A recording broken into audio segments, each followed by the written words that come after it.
Assalamualaikum warahmatullahi wabarakatuh. Perkenalkan, nama saya Sofina Salsabella dari kelas 12 Oracle. Di sini saya akan menjelaskan tentang indikator keberhasilan tahap produksi massal. Yang pertama, saya akan membahas tentang pengertian produksi massal.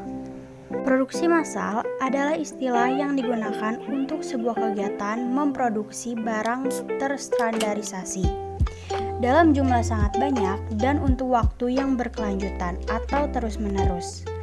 Proses produksi dilakukan secara berulang dan dibagi menjadi beberapa segmen, sehingga waktu dan pengerjaan menjadi lebih cepat. Selanjutnya, ada kriteria penting sebagai indikator keberhasilan usaha, yaitu yang pertama, ada kemampuan menyesuaikan diri. Yang kedua, ada produktivitas. Ketiga, kepuasan kerja. Dan yang terakhir, keempat, kemampuan mendapatkan laba dan pencarian sumber daya. Indikator keberhasilan usaha menurut Dwi Rianti, kriteria yang cukup signifikan untuk menentukan keberhasilan suatu usaha dapat dilihat dari: yang pertama, ada peningkatan dalam akumulasi modal atau peningkatan modal. Yang kedua, ada jumlah produksi. Yang ketiga, ada jumlah pelangganan. Yang keempat, perluasan usaha. Yang kelima, perluasan daerah pemasaran. Keenam, perbaikan saran fisik. Dan yang terakhir, pendapatan usaha. Selanjutnya, kita akan membahas tentang karakteristik produksi massal. Yang pertama, jumlah produksi sangat banyak. Barang yang diproduksi untuk skala produk massal mencapai ribuan unit, hingga jutaan unit dalam satu hari kerja. Banyaknya barang ini tergantung dari pemakaian di masyarakat. Semakin banyak barang digunakan oleh masyarakat, maka barang akan diproduksi semakin banyak. Yang kedua, ada produk terstandar.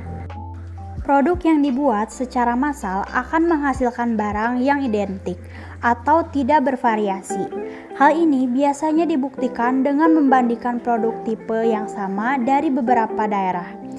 Pasti mempunyai kesamaan. Barang diproduksi dengan cara yang sudah distandari sehingga menghasilkan barang yang sama. Yang ketiga, pekerja yang berulang menggunakan mesin. Produksi massal suatu barang tidak akan lepas dari bantuan mesin, baik itu mesin dengan teknologi terbaru ataupun mesin yang masih menggunakan teknologi lama, tetapi tetap mempunyai tujuan yang sama. Dengan menggunakan bantuan mesin, maka ongkos produksi akan lebih murah dan pengerjaan akan lebih cepat. Semakin tinggi teknologi yang digunakan, maka campur tangan manusia akan semakin sedikit. Selanjutnya, ada keuntungan produksi massal dan kerugian produksi massal. Yang pertama adalah keuntungan. Yang pertama, meningkatkan produktivitas. Yang kedua, menurunkan biaya produksi. Yang ketiga, waktu yang dibutuhkan lebih singkat. Yang keempat, barang yang dihasilkan seragam. Selanjutnya adalah kerugian. Yang pertama, modal yang sangat besar. Kedua, jika ada ketidaksesuaian produk, perlu merombak infrastruktur. Ketiga, lapangan pekerjaan menurun. Dan yang terakhir, keempat, jika ada salah satu sektor yang tidak bekerja akan mempengaruhi sektor lain. Selanjutnya adalah manfaat dari produksi secara massal.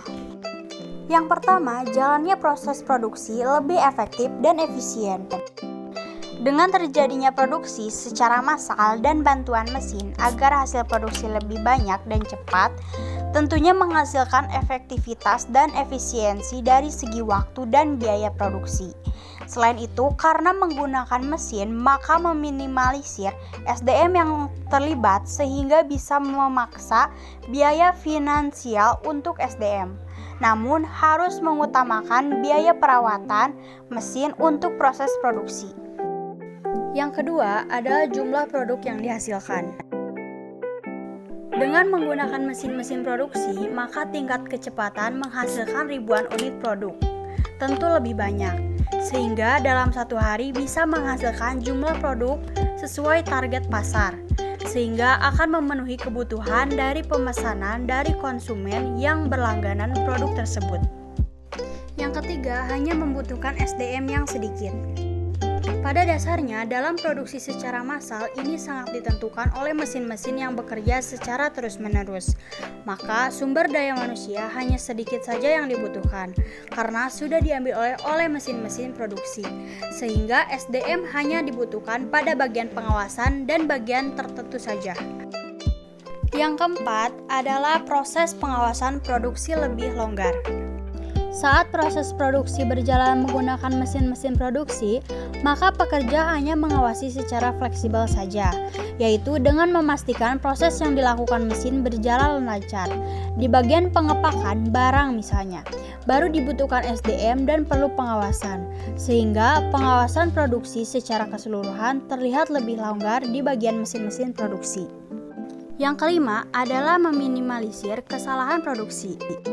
Jika mesin yang digunakan dalam proses produksi berjalan sempurna, maka kesalahan produksi bisa diminimalisir karena mesin yang ada sudah disetting dengan sistem, sehingga tinggal dibutuhkan perawatan dan pengawasan dalam proses produksi saat mesin sedang beroperasi.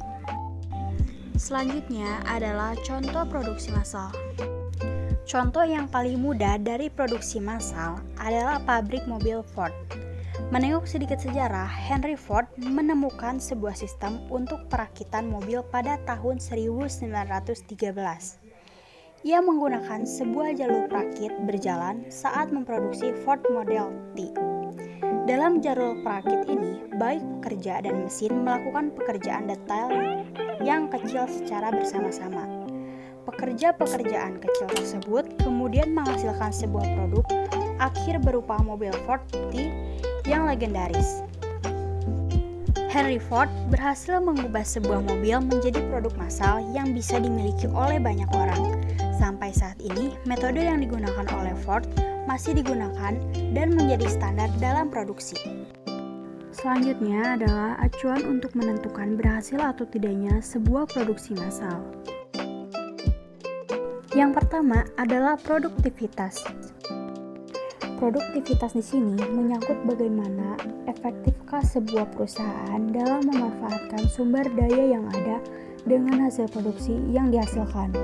Produksi massal dapat dikatakan berhasil jika produksi meningkat seiring dengan efisiensi sumber daya yang digunakan. Yang kedua, ada kapasitas untuk memproduksi. Sejauh mana kemampuan produksi maksimal yang dapat dicapai dari seluruh komponen yang ada.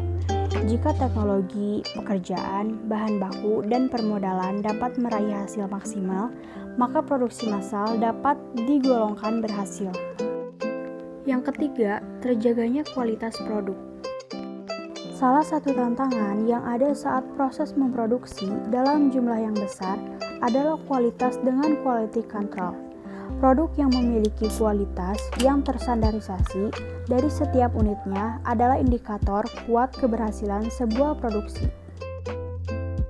Yang keempat, ada kelancaran selama proses produksi. Indikator berikutnya dapat dilihat dari seberapa lancarkah sebuah produksi terjadi. Jika dalam prosesnya tidak ada hambatan, maka kecepatan produksi pun akan meningkat. Yang terakhir adalah kepuasan konsumen. Kegiatan produksi akan berujung di tangan konsumen. Jika konsumen merasa puas, maka hal tersebut menjadi indikator baik dan keberhasilan sebuah produksi. Kepuasan konsumen dapat diraih dari sejauh mana ketersediaan produk di pasaran, kemudahan konsumen mendapatkan produk, dan secepat apa pelayanan yang diberikan kepada konsumen. Selanjutnya adalah membuat rencana produksi massal. Yang pertama kita akan bahas adalah konsep kerja. Hal terpenting pertama yang harus diperhatikan dalam membuat rancangan produksi massal produk adalah konsep kerja. Sebelum memulai praktek membuat barang, kalian harus memiliki konsep suasana kerja yang baik dan matang terlebih dahulu. Selain itu, kalian juga harus memastikan semua produk yang dibuat memiliki nilai-nilai baik serta memenuhi kebutuhan masyarakat umum.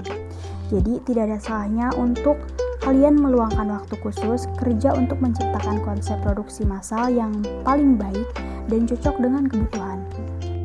Yang kedua dan terakhir adalah membuat prototipe.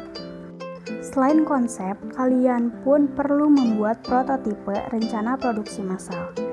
Kehadiran prototipe ini tidak kalah penting dibandingkan konsep. Prototipe sendiri merupakan bentuk atau model awal dari implementasi konsep yang telah kalian buat sebelumnya bersama tim. Prototipe ini umumnya berwujud sebagai produk awal yang bisa Anda lempar terlebih dahulu sebagai tester ke masyarakat. Produk awal berupa prototipe ini diharapkan mampu memancing reaksi dan komentar dari masyarakat terhadap produk yang nantinya akan Anda produksi secara kontinu. Cukup sekian penjelasan dari saya tentang menentukan indikator keberhasilan tahap produksi massal. Terima kasih. Wassalamualaikum warahmatullahi wabarakatuh.